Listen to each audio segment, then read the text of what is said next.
भाजपकडून पैसे वाटप होत असल्याचा आरोप ठाकरेंच्या शिवसेनेकडनं राहुल नार्वेकरांवर करण्यात आलेला आहे। ठाकरे सेनेनं कॅश घेऊन जाणारी गाडी पकडली असून बॅगेमध्ये मतदार याद्या असल्याचा सुद्धा ठाकरे सेनेकडून आरोप करण्यात आलाय।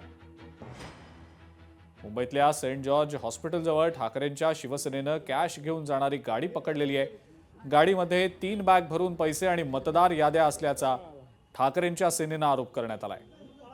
3 लोक उरणवरनं आले असून यातील 2 बॅगा घेऊन पळून गेले, तर एकाला ठाकरेंच्या सेनेनं ताब्यात घेतलं आणि पोलिसांच्या हवाली केलं।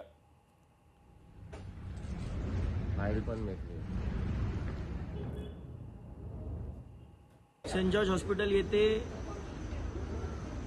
एका वॅगनार गाडी आणि गाडीचा जो कोणी चालक होता त्याच्याकडे पैसे आणि या मतदारसंघातल्या मतदार याद्या सापडलेल्या आहेत।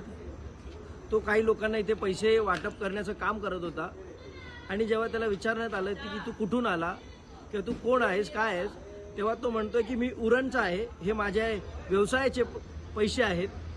मतदारांना कुठेतरी पैशाचं आमिष दाखवून हा सगळा प्रकार चालू आहे आणि उरण म्हणजे आता ते कुठला कनेक्शन आहे हे आपल्या सगळ्यांना लक्षातच आलं असेल।